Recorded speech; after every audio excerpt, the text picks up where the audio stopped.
Hey, Dee, have you ever heard of a dandelion summer? I have not. Dandelions bloom in spring.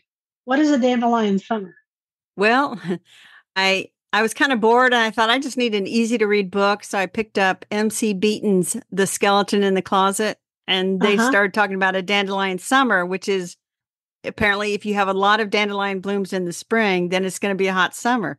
And I thought, well, that might work in England, but here we're going to have a hot summer. Yeah, no matter what, we're going to have a hot summer. So, I mean, and I would say the dandelions at my house are prolific. There you go. We'll get this episode started. People don't want to hear about dandelions forever. Welcome to the Garden Angelus, where we talk about flowers, veggies, and all the best dirt. I'm Dee Nash from Guthrie, Oklahoma, where I garden on an acre and a half out of 7.5 acres way out in the country. And I'm Carol Michael from Indianapolis, Indiana. I have a suburban garden measured in square feet. It's about a third of an acre. We call ourselves Garden Angelus because we are evangelists for gardening. We love gardening and we want you to love it too. Yes, we do. And we aren't afraid to spill the beans and tell all of our gardening secrets, the good, the bad, and even the ugly. But that's enough of who, what, when, where. Let's move on to this week's episode. Good morning, Dee. Good morning, Carol. How are things? So my garden update is it was hot. Next. Yep. Yeah. It was hot here too. And the dang ragweed is still blooming. And we were supposed to get rain this morning and it didn't happen. Out west, they got rain. Good for them. But I could have used it here because you can hear it in my voice. Well, speaking of rain, yes, wait a minute. did you I get got to any? tell you my rain story. Did you get some? Well, yesterday, cloudy, and I had to go pick up my sister to take her to pick up her car from a repair place. Yeah. So I'm driving towards what is like big black clouds and storms. And literally where I turned in to her place of employment, Uh-huh. that's where the rain started. I mean, literally, it was dry pavement. I turn in, there's rain. And she said it just poured. And then I Yeah. said, well, not 100 feet that way. So then Exactly. nothing. So I went to the grocery store after, thundering like crazy, dark skies. And I thought, well, I'm going to hurry. I want to get out of here before, It pours. nothing, dry as dust. Same kind of rain here. Spitting popcorn, as they say. Anyway. Okay, and I got other reports. You ready? I do want to hear. Okay, so I had to wear a mask to go out in the garden yesterday. And then I was standing in the shade garden for just a few minutes and I felt something on my leg. And I looked down and the world's tiniest tick was crawling on my shin bone. And I snatched that sucker off of me so fast, ran in the house and threw it away. Well, in the toilet. And then I checked under my shorts and there was one more. And they are the size of a pinprick. Now, are they the Lone Stars or are they another species? I assume they're the Lone Stars because they're that tiny, but who knows? They're so small, you couldn't tell. So threw them both in the toilet, flushed them, and then took a shower and scrubbed, and I was okay. I didn't get bit. So yuck. Everybody watch out for them. They're still out there. I did not have on my socks. I had on a pair of sandals. So, and I was not sprayed. When are we going to learn you? When are we going to learn you? Yeah, exactly. So, in happier news, yes, I checked all my bulb orders this morning, and my goodness, I've ordered quite a few tulips, quite a few. And I did order some white daffodils, but I've also, and I'm going to plant those up on that knoll in my shade garden in front of the Japanese carrot. It'll be splendid. And so I just keep adding to that every year after it got burned up in 2023. So I realized that in the kitchen border where I had a long line of beautiful daffodils, this year it was getting spotty. Right. They're just not doing well. So I ordered 60 bulbs, and that's not very many for that border. No, not for the two of us. Now, here's my bulb story. So yesterday, mine and my beeswax and my youngest sister texted me and she said, we're driving to Minnesota and listening to your podcast. And I'm like, you guys never listen to my podcast. And she's like, where can I order some bulbs? And so I told her Van England for wholesale, John Sheepers is good, and also Brent and Becky's family-owned company out in Virginia. And then I have previously ordered 500 crocus corms, and I said, I could probably offer you 50 to 100 crocus corms. So There you go. How nice of you to share. yes. Anything else? I want to hear about the butterflies. Oh, did I talk about butterflies in here? What did I Yes. say? Oh, I have a lot of gold fritillaries, like tons of them. And a lot of people are reporting that in central Oklahoma, had them all summer. And I asked my friend Sandra Schwinn, who's a butterfly expert, why.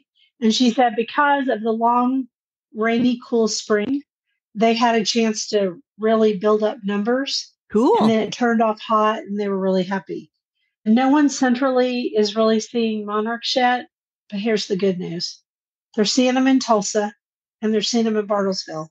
And the cold front has come through because it's only 79 degrees here. And, yesterday it was 95 at this time. So they usually come down on those cool fronts. The cool front's not coming here till Saturday, but It's okay. We're going to get there. So we yay, are. let's play favorites. Your turn. So my favorite is, I got seeds from All America Selections for Celosia, Flamma Orange, and Burning Embers. And Burning Embers has reddish foliage, reddish purple foliage, and red flowers. Celosia, Flaming Oranges, green foliage, bright orange flowers. And I put those seedlings into an old metal tub together. Yeah, but that's pretty. It is very pretty because they had a little bit of problems. I think some aphids or ants or something were causing the leaves to curl. They grew out of that, and now I imagine that little tub is like a fire. It's like a Yeah, campfire, because it's Flamma Orange and Burning Embers. I get and it. it's beautiful, and that's my favorite. And it was so easy to grow from seeds. Yeah, they are easy. Mine got too much shade from other flowers. And so I'm rethinking that. I may just put them in a tub by themselves next year. Maybe. We'll see. You want to hear my favorite? I do. So I now am getting droops on my spice bush. Woohoo! It's only taken 5 spice bushes to find one that was female and have enough males to make her happy. And so I now have droops and I will take a picture of it and we will put it in the deal. So droops are great. That means that you got males and females. Yep. It's hard to tell when they're young, impossible. And then when they grow up, you find them, they look great, they're really pretty, and so on and so forth. Excellent. Excellent. So the question of the week. This also came from my youngest sister. No, wait. Did it? Because I filled it out. You didn't fill out anything. Oh, I didn't have a question of the week. You didn't have a question of the week. So I'm sure you get asked this question all the time because I do. Ready Yes. for the question? Why did my fill in the blank die? This is similar to last week's question about the lilacs. Very. That's what I was confused about. It threw you because it was about blooming. Why did your blank die? What would you tell them first? I'm just saying it didn't try hard enough.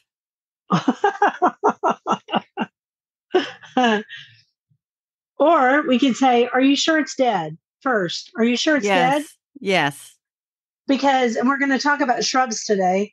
And we've already, I think, talked about trees. Heck, I don't know. You and I talk about so much stuff. I can't keep up with what's on the podcast. We're going to talk about planting trees today.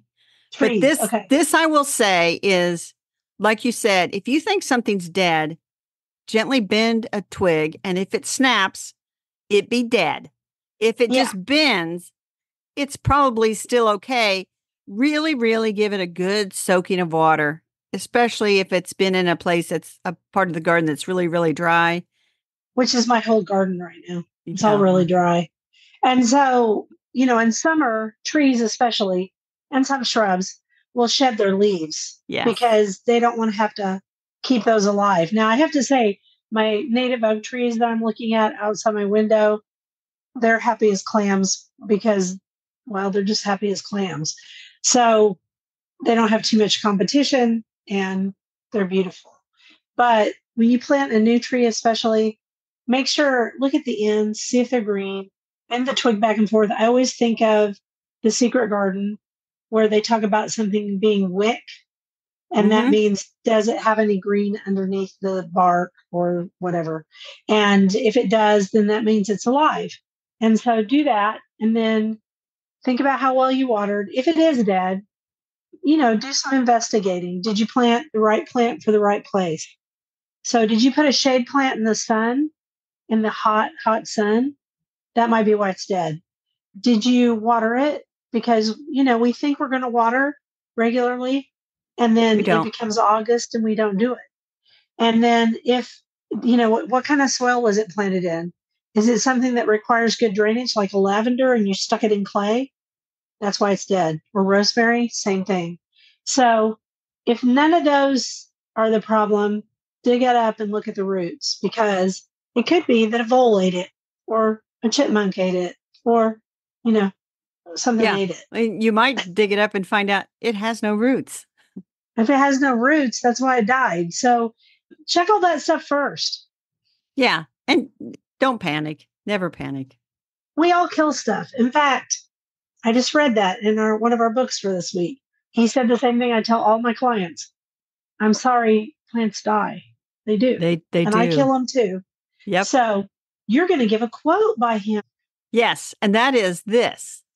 The year has turned noticeably, and summer is walking down the long hill toward autumn and the winter beyond. And that is David Culp. And we'll talk about one of his books in a little bit. But first, we're going to talk about. We're going to talk about two of his books. Okay, because two of I his put the books. other one in there. See, I got into the notes and played around. I guess. And I didn't look because anyway, it's a long story. You were busy this morning. So we're going to talk about flowers, but not really. We're going to talk about Fall is For, and this is our Fall is For series, and it's for planting trees and shrubs. And we want to particularly think about planting trees this time of year. Yep. Because it's a good time to plant them. Yeah, because like people, they go off in the spring and they will have trees in the spring for sale, because that is also a time when you can plant them. And they see the pretty flowers and then they come and plant them, and they may not get great results. See above about why plants die: lack of water, etc. Hot summers. That'll kill your tree faster than your brand new can planted say, tree. Yes. As my husband says, been gone. I don't know where that comes from. So anyway, yeah, we should really plant trees in the fall. And in Oklahoma, you can plant them almost all through winter if they're a container or burlap tree. I planted a whole bunch. I planted 2, 3 in December, actually, and they've come through okay. And here in Indiana, as long as the ground is not frozen, you can plant. But by the time we get to Christmas, nobody's out there planting Nobody's trees. got trees. Yeah. And then, snow and ice, yada, yada, yada. And to connect this to flowers, you can plant flowering trees. Don't plant red buds in the spring when you see them blooming, which is when everybody plants them. If you can find a good red bud, and often you can online, on sale in the fall, because it's not blooming, and it'll bloom for you in the spring. Another great little tree I love is the flowering cherry. I love flowering cherries. I think they're beautiful. They are. And because of J.C. Ralston, we still have quite a few on the market, and I've planted 2. And now and this will be part of my garden update. I'm thinking about what to plant in a certain space. It's a tree. Yes. So I did a little search to see if somebody has condensed this information. And actually, I found a very good article on Family Handyman with 13 tips for tree planting. And I thought they were pretty good. And we didn't write this article, neither one of us. Nope. So we did not. Good on them. So the first thing they say is plant trees as though they are full grown. And so when you look at a little tree and you think, oh, I'll put that right here, maybe too close to your house, too close to a fence. Not that anybody would do that, Carol. I have a Japanese maple that should not, on the north side of my house, that should not be so close. So you should think about that and think about the mature size, because you do want that tree to get to the mature size. And I am amazed when I go outside. My honey locust tree is ginormous, and I planted that 27 years ago. I can't believe how big it is. And you're also supposed to call your utilities before you plant, and not put them under power lines. And here we have something called call Okie. What do you guys have in Indianapolis? We have call before you dig, and I don't want to give the exact number, but it's call before you dig. It's a Right. free service. Nobody has to pay for it. And so even my tree trimmer people, before they'll come out and trim trees, Uh-huh. and definitely before they grind out roots, as they had to do like at the neighbor across the street, they will mark all the utilities very much, because you do not want to clip into the gas line, the electric line. There's a lot of buried utilities in my neighborhood because they're all buried in my neighborhood. Right. Right. Well, in my neighborhood, they are not buried for the most part, but when we had our sprinkler line, we had a problem with our sprinkler line underneath. It wasn't deep enough underneath the driveway and it burst last year. And so we did call Oki before the guys came to fix it because we knew that there was a bunch of underground stuff there. Right, So right. always a good idea to call before digging for lots and lots of reasons. And then tip number 3, they talk about a tree trunk protector. That's actually not advised in Oklahoma much. I mean, I know why they do it because of people that weed eat. Well, it's not so much the weed eating. So here, if you have young trees or even young shrubs with tender trunks, in the wintertime especially, rabbits will gnaw on those because there's not much else to eat. So what they suggest is you take a 6-inch flexible drainage pipe and then you slit Right. that and then wrap it around. What I've done is just wrap a piece of chicken wire around it. Now, the thing is, you got to remember, take that off after a few years. You do not want that tree to grow into that thing, whatever Mm-mm, you put around it. mm-mm. I'd take it off after a year. It's sort of like when you stake them, which I'm sure is one of the tips, that, you don't want to stake them too long because they don't get in good shape. Yeah. So the other ones are pretty basic, really. Yeah. They're You want to good tips, dig, though. yeah, a saucer shaped hole. You do not have to dig deep. You want that tree to be planted so that the root flare is at the ground level. And Right? so that you want to do that. And then, because deep planting will kill a tree as much as anything else. Yep, it sure will. If you And plant it too deep, its flare can't get oxygen, so it's not good. right. And then you want to free up the roots, like, especially if it's grown in a container. You don't want to just take it out of the container, plop it in there. You want to free up the roots and kind of remove a lot of that soil that's mixed in there. And we'll talk about Yep, that in a minute with some of the research on that. yep, And then this is important too. You don't have to add peat moss and all kinds of additives. You can backfill with what came out of the hole. And that is better because even in college, they talked about a sink effect, where if you had like a real clay soil and then you put that tree in and you enriched it with peat moss and stuff like that, well, those roots are not incented to grow out into that clay soil. They're incented to stay and just kind of make a big swirl in that one spot. So, we call it the bowl effect. Same yeah. same idea. And also, you just don't want to overdo. I No, mean, I'm not going to get on to if you add a little compost to the hole. I'm just not. no, But I just mean, don't overdo. yeah, don't overdo. You want to mulch it, but not right up to the base of the tree. You want to leave that to Again, breathe moist. and just mulch so that the area around it stays moist. And Right. then kind of you should have and that mulch also helps to provide a protection zone so you don't weed whack against that tree, because that is not good for a tree. Right. Remember that your roots go out to where the top of your canopy is. I Yeah. mean, out to the flare of the can. I'm not saying that right. The edges of the canopy. So Yes. whatever size the canopy is, that's the size of your root system. So be careful about that because roots will get into areas that you don't want them to.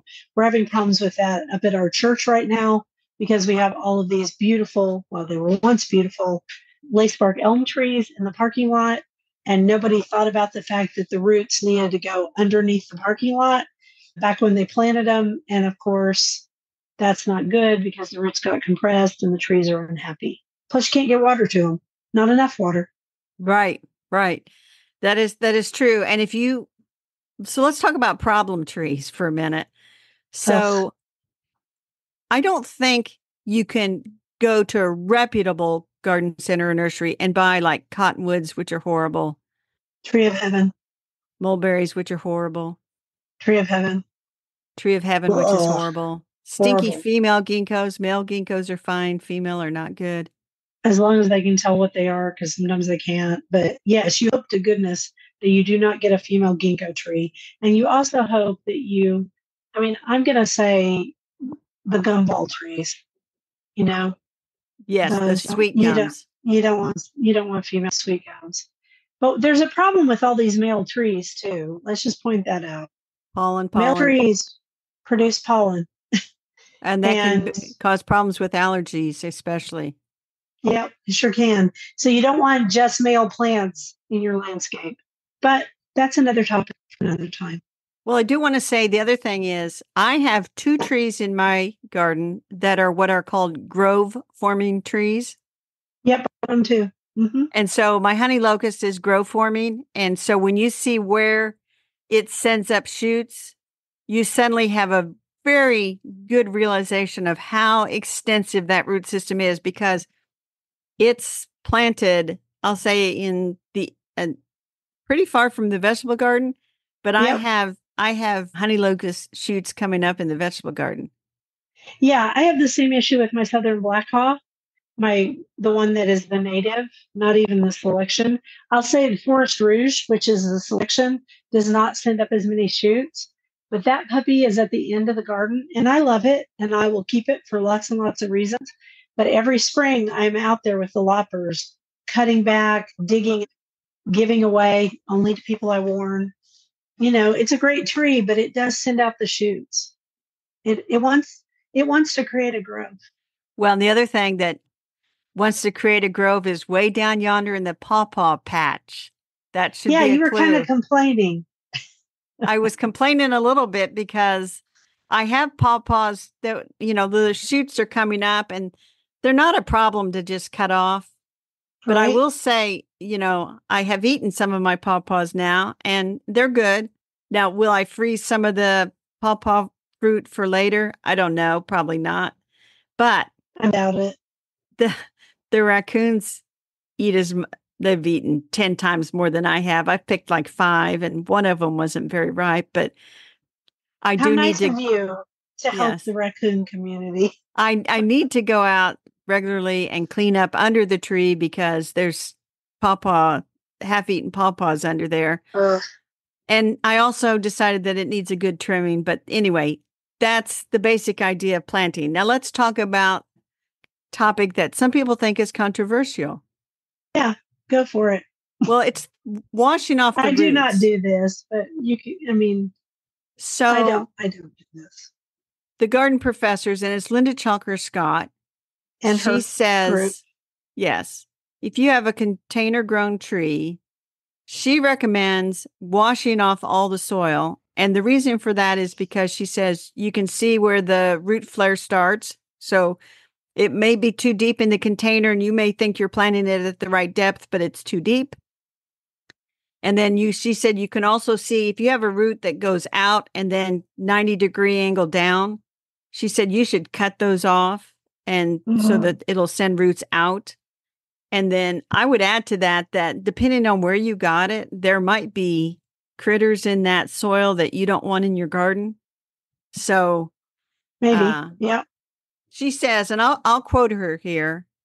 She says, now, one can argue all they like that there isn't a robust body of scientific literature to recommend this practice, and there isn't yet. But leaving root balls intact creates textural discontinuities between the roots and the native soil, and poorly structured woody roots are not going to correct themselves. So why not embrace a practice that removes both the soil and root problems?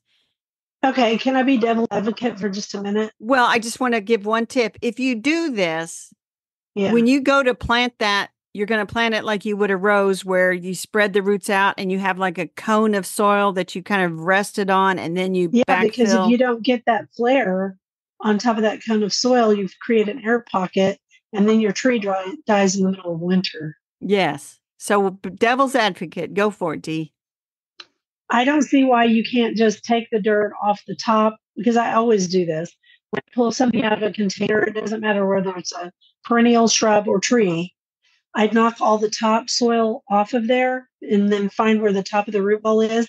And then I pull apart the roots and look at them anyway. And I don't see why you have to wash off the soil personally. I would think you're probably right for the, 99% of what you're going to plant. If I was going to plant something that was kind of expensive and I Yeah. really wanted to be sure, I might go ahead and do that. But it's, I think done properly, it's an okay practice. I don't think it'll hurt anything. Nope.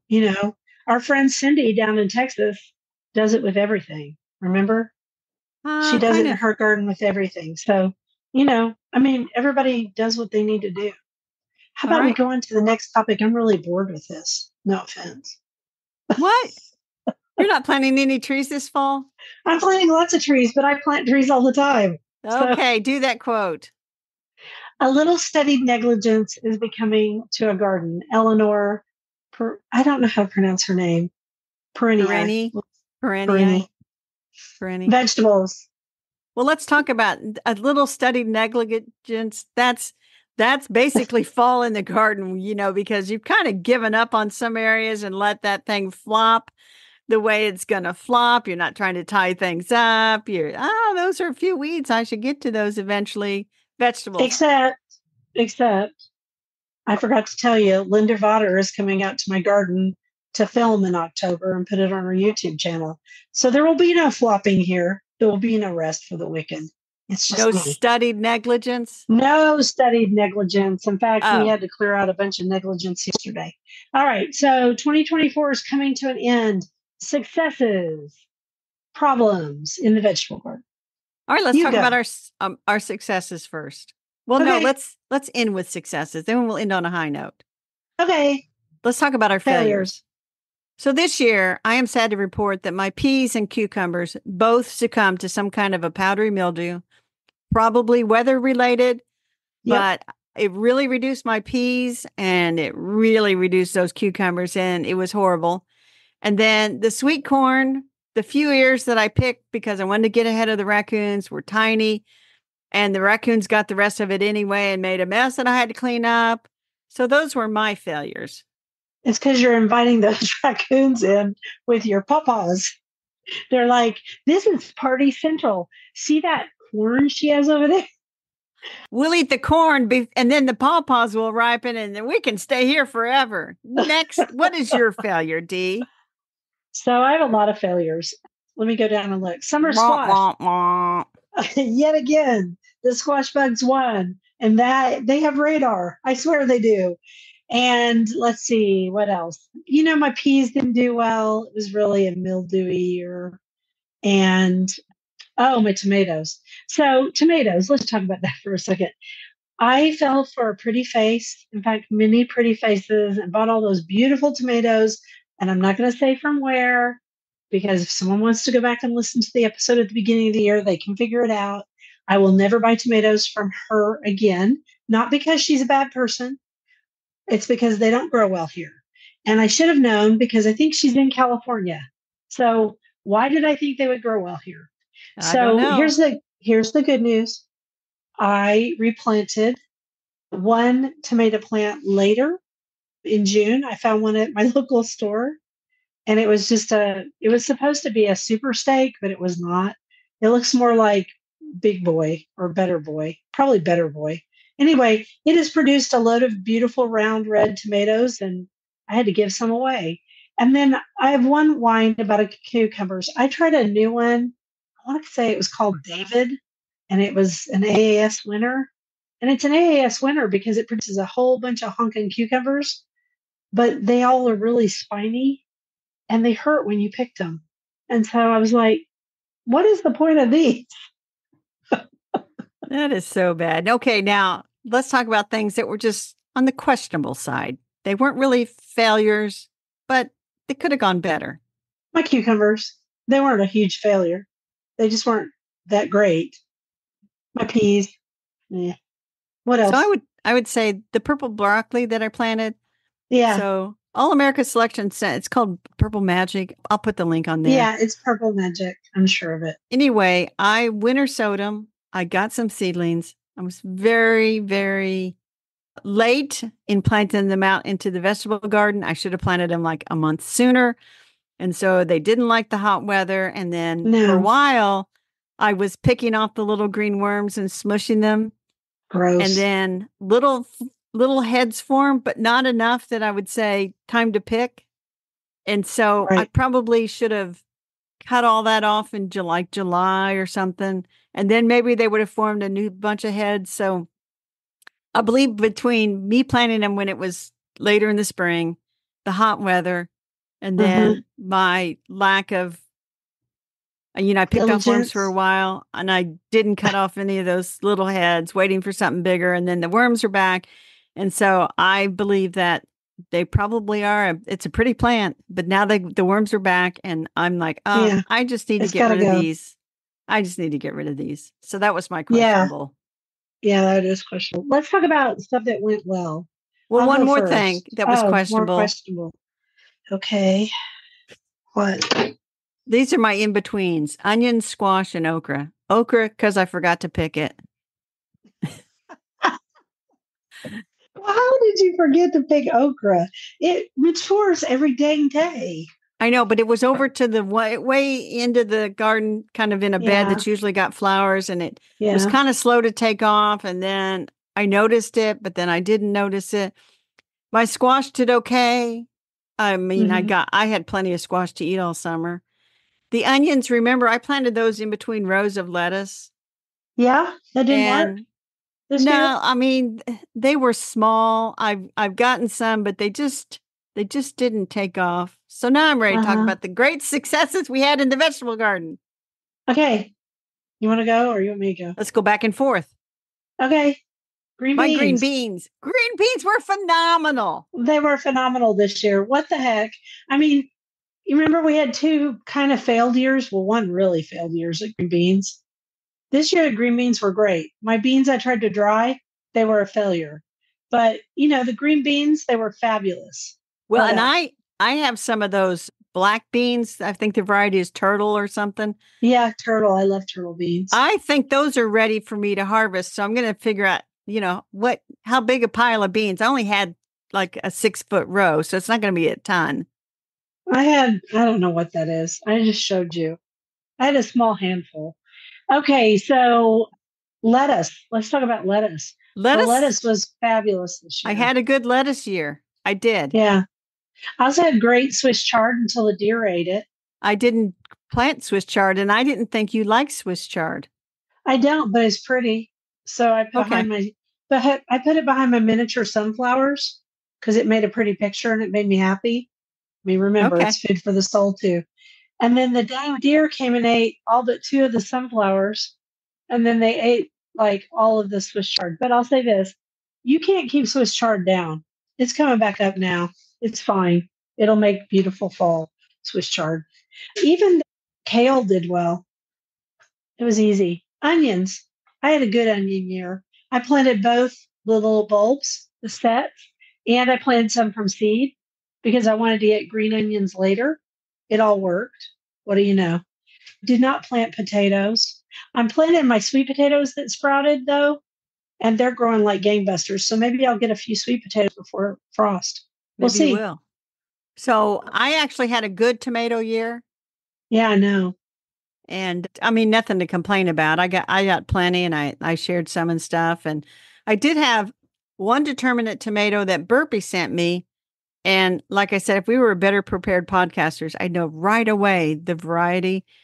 Uh-huh. But I put that in a smart pot, the fabric pot, and put it out on the patio. And it has done really, really well. And it gives it no support. So it's all flopped over, but it's Who cares? it's about done producing, but I probably picked 2 dozen off that one plant. Yeah, I bet off at this one I picked 2 dozen. And, it was a good lesson and some of my cherry tomatoes did fine, but I'll be honest, I was trying to do that sweetest tomato thing. I Yeah. can tell you up front what the sweetest tomatoes were. Ready? Yeah. There was sweetie, but it had terrible skin. The skin was super yuck. Thick. Yuck. Yeah, I didn't like it at all. I was like, why would you eat this? And the other one was Snow White, which Snow White is I started to say branded. It's not branded, it's a trademarked, variety. And Snow White did great. And so if you want a good yellow tomato that's almost white, that is super sweet, that one was super popular. The other cherry tomatoes all sucked. And I will never, ever grow those again. I'm going back to, like the usual ones, like Sweet 100, and because I Well, get really good tomatoes off of them. I like those really dark ones. So Midnight Snacker Oh, and Black yeah, it's Cherry. good. I love those. Those are Those are delicious. good. Yeah, those are really good too. And so I learned a good lesson this year on that stuff. But I got another positive. You want to hear another positive? I do. Peppers. Oh my My gosh, my chili peppers peppers. too. Great pepper year. Great pepper year are the peppers that AAS sent us. They sent us one that's dark Red purple. Impact. God, I that was got a good pepper. Red Impact Um, was very good. And here's the thing, I still can't get them to mature to colors before they rot and stuff in my garden, but they're good green and good with cooking stuff. yeah, But that was a good pepper. And then I also Quickfire. I think Quickfire is a great pepper that they sent us. Dragonfly. Dragonfly was the one I was trying to. I just looked it up. Dragonfly is purple when it's not mature. Of course, it turns green when you cook it, and it will mature to this other color, kind of a. I think it's orange ultimately. That thing has put on peppers all summer long. I've picked more, and they don't make a huge pepper, but who needs a huge bell pepper anyway, right? And then I had really, really good chili peppers. Big Jim did great for me. My Anaheim did great for me. And so one lesson I want to impart that I didn't follow, and it screwed up my shishitos. So I need to plant all my peppers on the east side of that railing that I have up, which is just hog fencing. And then on the other side, plant the tomatoes. And I probably won't grow as many tomatoes next year because I'm not supposed to eat them. They're a high right, histamine food. right. And my eggplant, I forgot to mention eggplant. All of a sudden, my eggplant took off 3 weeks ago, heaps and bounds of eggplant. So I had to give it away. And I sent it to Bill's work, and none of the employees knew what to do with it. I guess they don't eat a lot of eggplant. And so one of Yeah. our one of our coworkers, he said, my wife will cook it. And I was like, good. I'm glad somebody will because it's fabulous eggplant. And I Well, had Bianca and I had two dark purple ones that were long. It was a great eggplant year. so here's an interesting story about don't know how to cook it or eat it. Right. So I was at the grocery store. This is in this earlier this summer, and I didn't have any radishes. And I wanted some of the radishes with the top still on them because I think they're just a little fresher than the ones cut up in a bag. Uh-huh. They probably are. And so I said to that lady, I could see this huge stack of boxes of produce they had brought out. And I pointed to one like 2 rows down. I said, I want to get some of those radishes in there. And she's like, and she helped me get the other boxes off so I could get to them. And she says, Yeah. how do you eat these? And I'm like, Radishes? radishes. She didn't Well, have any idea. you can slice them up into food, or I said, well, or you can bake them. I said, normally you just eat them fresh. Yeah, I or said, you cut off just the eat them. tops, toss the tops because they're nasty at that point. And I'm like, you just slice them and eat them, clean them and eat them. They're good. She's They like, are oh, good. And they're good.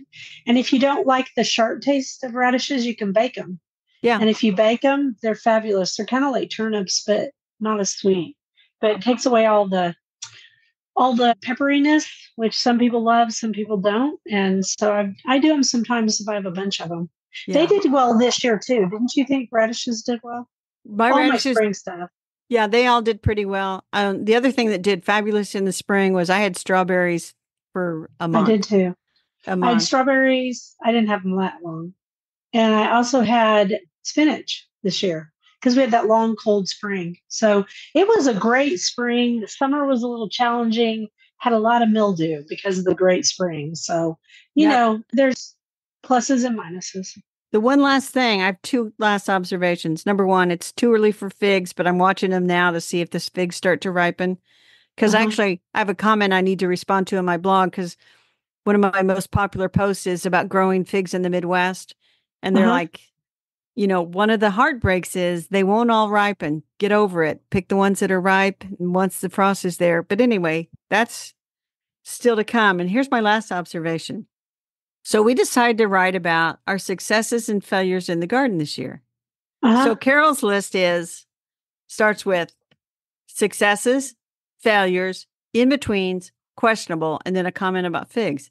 D, you listed yours: tomatoes, summer squash, onions. So I immediately categorized them, and you just started listing all your vegetables. And I think that says something about that's us in the podcast, period. I mean, think about it, Carol. I mean, really, like here's the thing. We should explain the background. So we now plan next week's episode as soon as we're finished. And part of the reason we do that is because D is I'm not a linear thinker. I'm a cloud thinker for sure. And so I come in at the last minute and make changes sometimes. But if we do it together at the beginning, Carol kind of lines it out and makes it real nice and neat. And then I add in little things to it as we're talking, right? Right. But we leave, so people know, we leave two things. We usually leave what happened this week, right? Our favorites, the three things. And then our commissions. We leave those three. And sometimes rabbit holes, because we never know. We never know. Neither one of us never knows. We never know. So never, that's pretty bad. But this week, we planned it all out.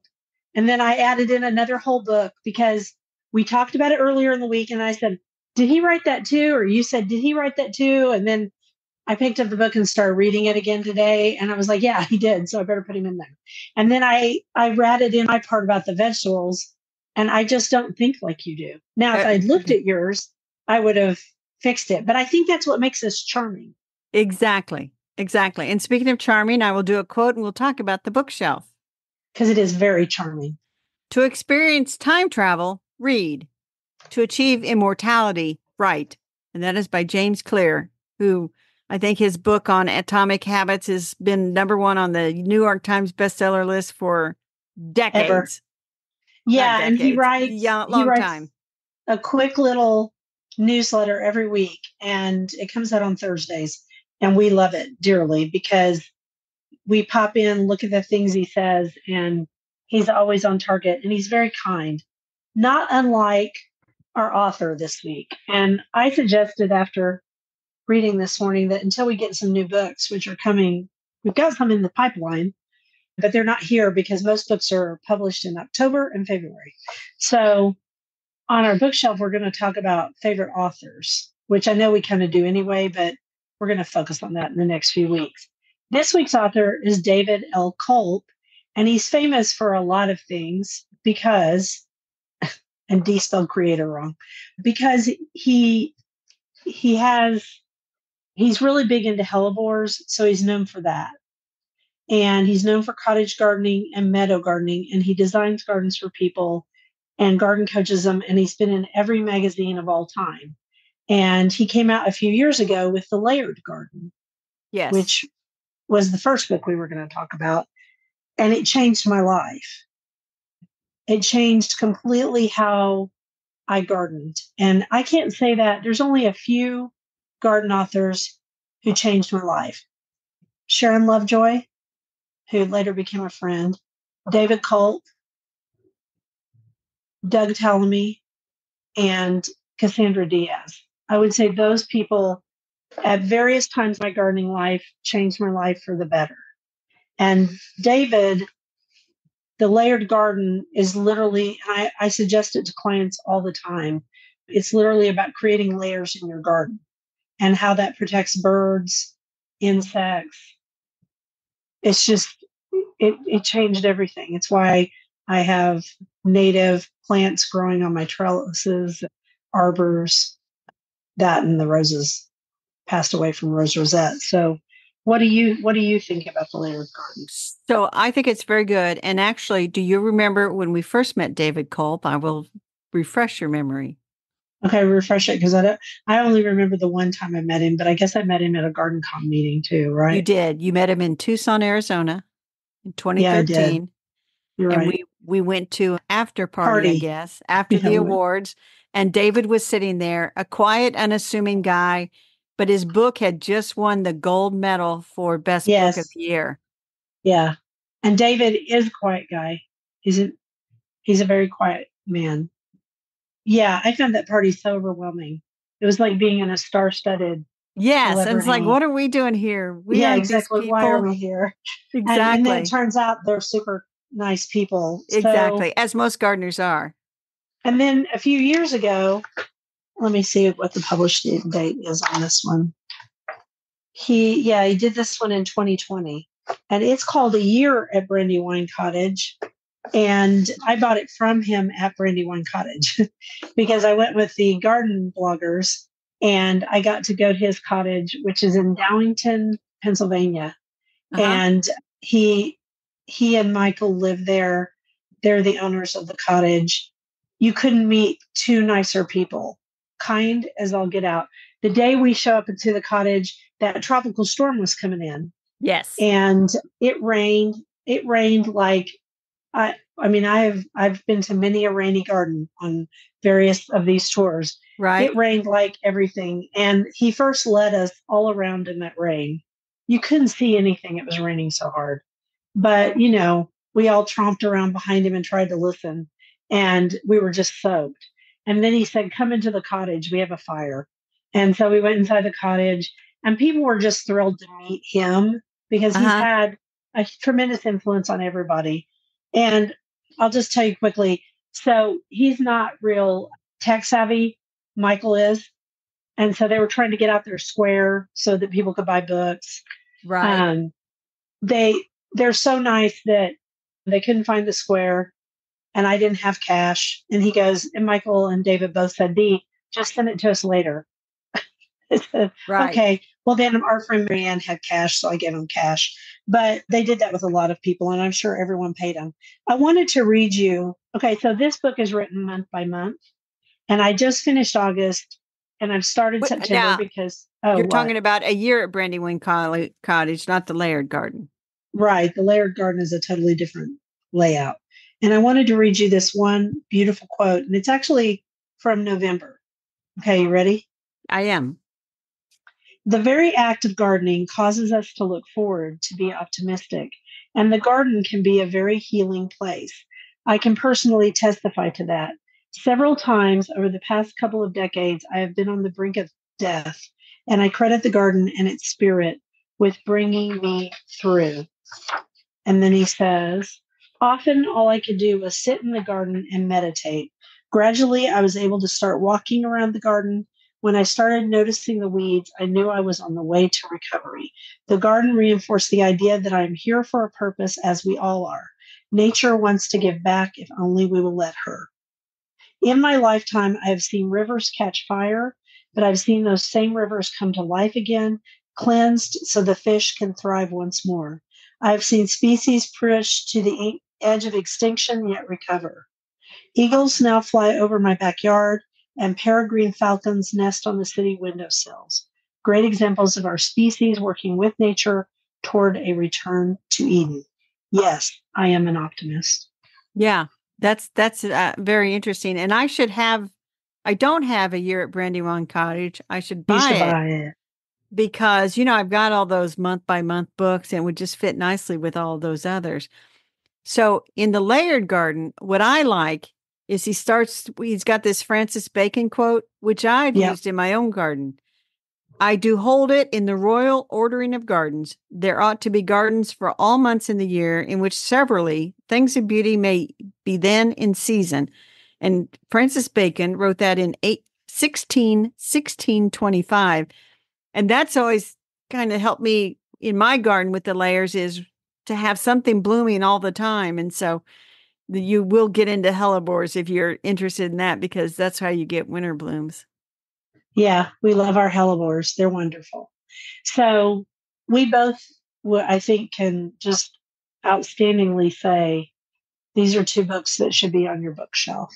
Period. Yes, yes. If you have a garden, cottagey garden, or any garden really, and you want it to be outstanding, get these two books and read through them, and You don't have to, you're not going to be tested on it. There's not going to be a quiz, but it's great writing, and it just kind of will seep into you, and you'll start to have ideas about what you can do in your own garden. You will, and you'll bring in things that you might not expect either. So use our affiliate links if you buy them. They're still pretty pricey books. That would help Yeah. us pay for Yeah. the podcast. All right. Okay, so you ready for the next quote? I am ready for the next quote. There's a place called heaven where the good here unfinished is completed, and where the stories unwritten and the hopes unfulfilled are continued. We may laugh together yet. J.R.R. Tolkien. That's Our nice. dirt. Oof. Our dirt is not about heaven. It's more No. hellish. Yeah. And so you had never heard of giant hogweed until I read Kathy Purdy's post. Yes, about how it was growing across the road from her. And she talked about, let us just say that giant hogweed causes horrific blistering on your skin if you get in contact with I'll say the sap from it, especially. Yeah. And we had the article that we have in our notes. I'll make a note for myself. It no longer works. Oh, does it? I'll find a good article about giant hogweed. But she said, and she's right. So it's considered phototoxic and causes phytophotodermatitis in humans, resulting in blisters and scars. Jeez. The serious reactions are due to the furanocoumarin derivatives in the leaves, roots, stems, flowers, and seeds of the plant. Consequently, the jurisdictions of many regions consider it a noxious weed. Yeah. Yeah.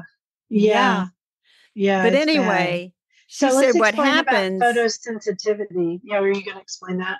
Well, not photosensitivity, it's phototoxic. Phototoxic, sorry.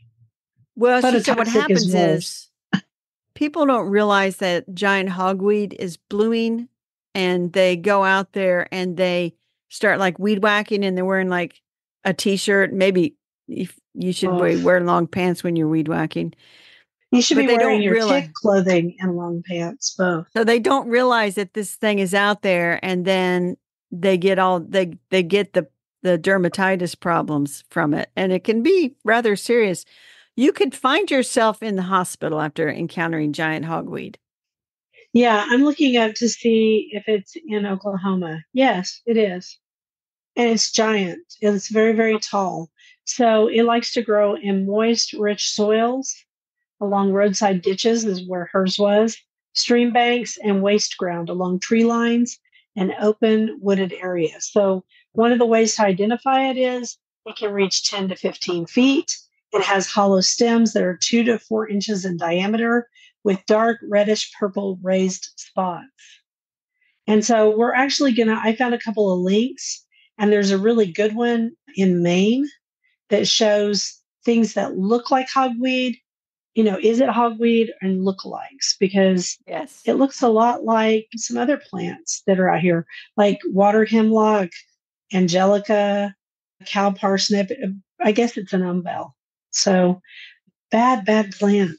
Bad plant. We'll include a couple links because, we exist to provide, like last week, the horrible stuff about the triclopyr. And actually, a friend of mine in Garden Club, I think she forwarded that to the Garden Club members, that information, because it's like, because, they slip that in. But anyway. All right. Well, I'm going to say one thing about that, and I may be in trouble for this. So I used it on my driveway just because I get weeds in the crack of my driveway. Right. And I purposely sprayed it next to something and let it overspray. It was just grass next to my driveway. Okay. I never ever spray this stuff in my garden. I'm not going to do that. And my driveway doesn't drain off into anything that's important. It's way cleaned before it gets there. So personally, it acts exactly like the other nasty Roundup. Yeah, it does. Glyphosate. Like glyphosate. I couldn't tell a bit of difference. It burned exactly the same. I went out to check it afterwards, a few hours afterwards, it was burned up. And it did it did cause some overspray damage to the plant, but the grass bounced right back. So I would say, be careful with it and don't use a lot of it. That's my advice. That is excellent advice. All right, so let's go on to our rabbit holes, but I will do a quote. I like old bookstores, the smell of coffee brewing, rainy day naps, farmhouse porches, and sunsets. I like the sweet, simple things that remind me that life doesn't have to be complicated to be beautiful. And that is Brooke Hampton. And the tie-in to our rabbit holes, I guess, because we have the same rabbit hole, is simple foods. It is simple foods. One of the best things you can do for your body is to eat simple foods. We're both reading Good Energy, The Surprising Connection Between Metabolism and Limitless Health by Casey Means, MD, and Kelly Means, her brother.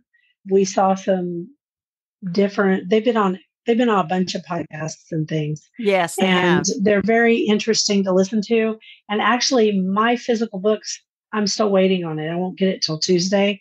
I've been listening to it on Audible, and it's a little slow to listen to because, it has graphs, but it comes down to this. So one of the things I see is that people with alpha gal syndrome, I see this all the time in the Facebook groups and other places. We eat a lot of packaged foods in the United States, which are not good for us.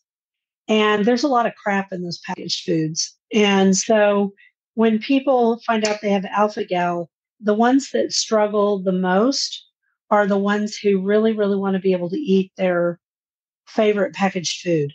Just pick one. I'll pick cereal, for example. Cereal can be a real problem for people with alpha gal because a lot of it is vitamin D fortified, which is a good thing. But unfortunately, it comes from lanolin, which is sheep's wool. It comes from sheep. It comes from sheep's wool. So we can't eat that. So you have to find cereal that has simpler ingredients if you're a cereal eater. Or you have to learn to like oats, and they aren't hard to make in the microwave. And one of the things that they're talking about in this book is go back to simple foods. And the reason I bring up alpha gal is that is the advice that is given on every group that I see is just go back to simple foods. Eat things like sweet potatoes, your choice of meat. And I get asked a lot. Yes, we can eat chicken. Yes, we can eat fish. People, for some reason, think chicken is not allowed, but chickens have eggs. Exactly. So we can eat ostrich. There's a lot of things we can eat. So, do really simple foods. Eat your vegetables. It's all the stuff our mothers told us. And of course, they relate all this to the food pyramid. And the real bugaboo. Are you gonna tell what the real bugaboo is? You go ahead. She's like, boy, you are wading into the waters today.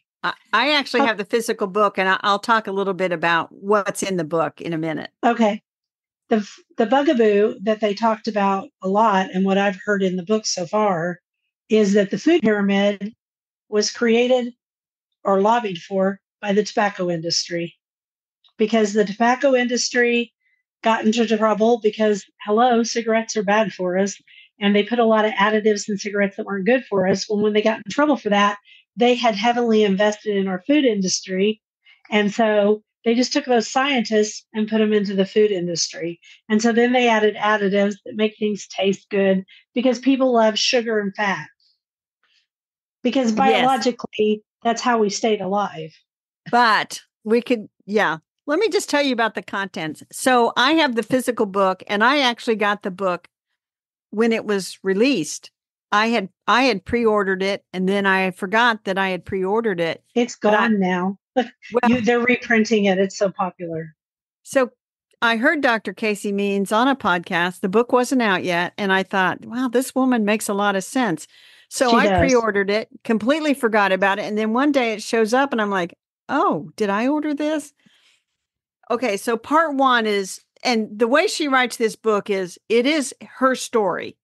And so she relates everything to what she has done. And so it's that like makes Dr. Carnahan. It's the same thing. It's their story as a doctor. Keep going. So part one is the truth about energy. And she talked about siloed health versus energy-centric health, and talked about how she trained to be a ear, nose, and throat surgeon is more and more specialized. And she remembers getting reprimanded by somebody because she gave diet advice. And they're like, you're a surgeon. You don't know anything about diet.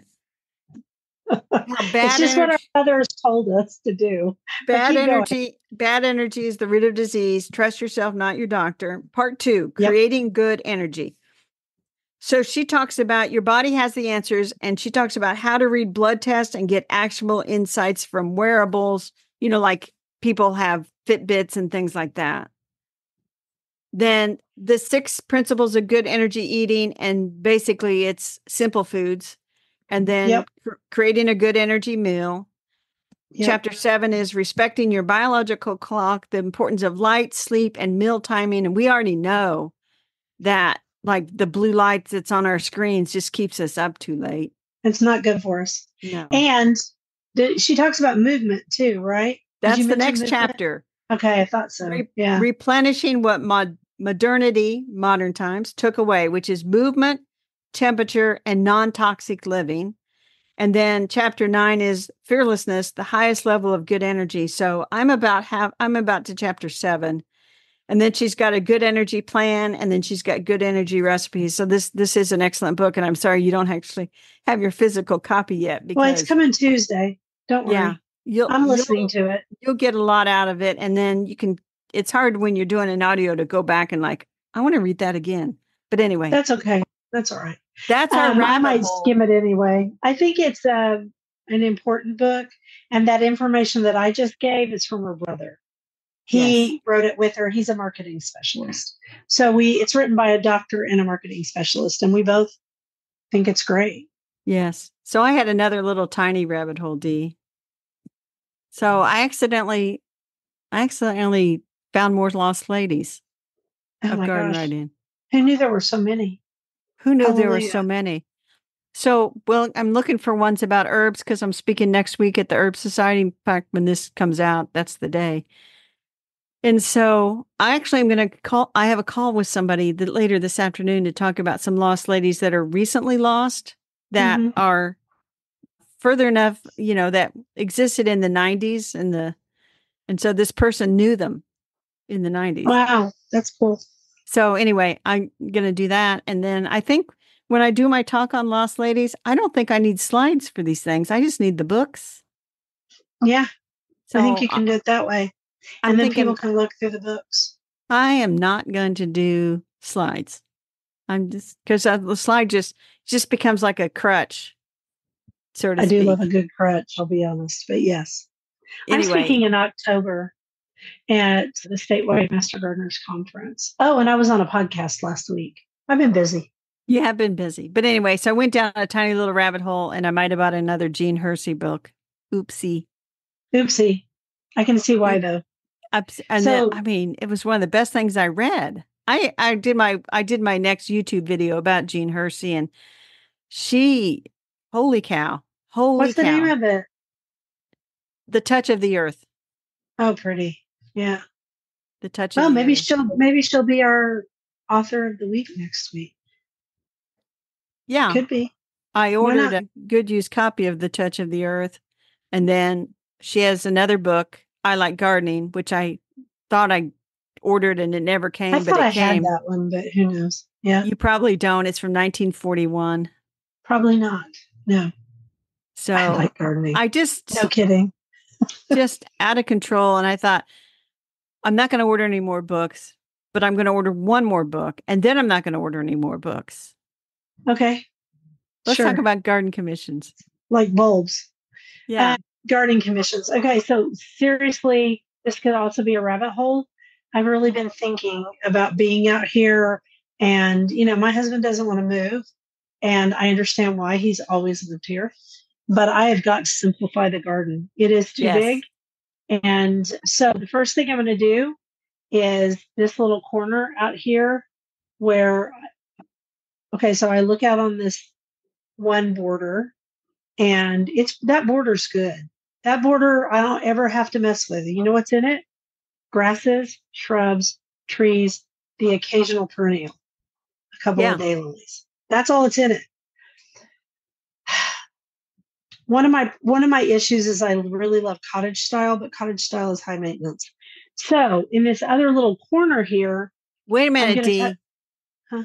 It's high maintenance if you're not going to allow all that fall flopping and everything like I'm allowing. In that case, it's high maintenance. I'd say it's high maintenance anyway. And Yeah. David Cope would tell you it's high maintenance too, because I just read that. And so in this bed, just looking outside without even thinking about it, there are 3 Harlow Carr, named after the famous garden in England, roses out there. And those have to go. They're too prickly and they make me miserable. So they're going. There's a brand new phlox out there that's about 2 years old that I got to move somewhere else. And there's cannas, got to move them somewhere else. And then I had already pulled out 3 roses in that bed. And what else is in there? Oh, there's a rolled doll rose. So my, I'm going to, and there's a bunch of other crap in there too. It's all got to go. So I'm going to let it stay here till October, until the filming, unless I just get a Can't mad stand hair it. and start digging. And then I'm going to put in a tree. So that's what I've been thinking about is I want a small tree to go there. And here's what it comes down to. And I need your help and our listeners' help. Do I plant an ilex that loses its leaf, a deciduous ilex, holly, and have the berries? Because I really don't have a lot of that in my garden. And that would be nice for winter and for fall because they have beautiful fall color. Or do I plant a cornice? Do I plant another dogwood? Because those are lovely 3 seasons of the year. It's a tough one. So bear in mind also that this area has improved clay. So it is not a sandy area, it's a clay area. And I need some help deciding, but I want a beautiful tree. I could do another Japanese maple there, but it gets southeast sun and it really stays in the sun all day. So that I would be wouldn't put harder than dogwoods in Japanese the sun maple. all day. I would not put a I wouldn't dogwood in. either. Now that you mention it, I wouldn't either, or Japanese maple. So we're back to the deciduous Pride of Houston holly, maybe. I don't know. Something to think about. I'm open to suggestions. So that's part of it. And that's one thing. And I'm also thinking about moving all the native plants in the front 2 beds up to the meadow. And then I'm going to get rid of those front 2 beds. Even though I love that they stop traffic with the pink muhly grass, I'm going to move the pink muhly grass to the kitchen border in the front. And I'm going to simplify the kitchen border because it's too. And so I need to simplify it, and I'll move the pink muhly there.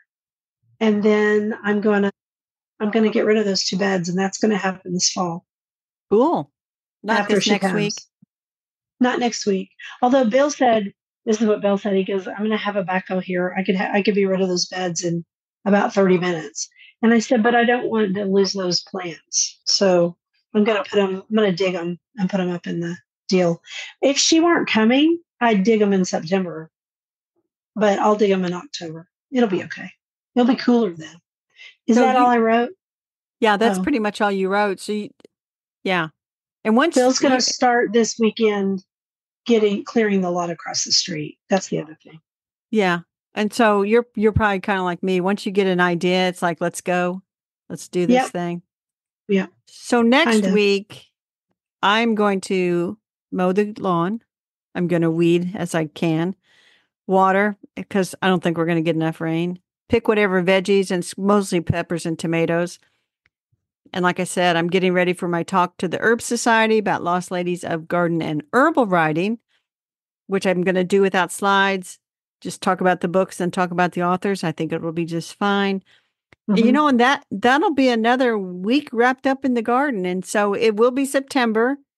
And so that's when it is really good time to go on a hunt for like mulberry weed and pull those things out. And I noticed that in one section of the garden, I have goldenrod coming up. I didn't plant goldenrod over there. Goldenrod does not need to be over there. So I'm going to pull out a bunch of goldenrod. And so, as things start to slow down, you can kind of take a step back, like you said, and assess. And so I'm going to do some stuff like that. But that's about it. So my next week will definitely be, I'm going to work on that little triangular bed this time. There you go. That'll make me feel good too. I find that this time of year, I like editing. Yes, editing in the fall in the garden, an excellent idea. So with that, everybody, what are But you going to edit in your garden this fall? And let's wrap up this episode. Thank you for listening to The Garden Angelist. I hope you've hit that subscribe button so you don't miss a single episode. We publish every week on Wednesdays at 12 a.m. Eastern Time. if you subscribe to our free Substack newsletter, you'll get a link to listen to the podcast a day early. And if you want to help support us, use our affiliate links. If you buy something after clicking through on them, we're in a small commission and it costs you nothing.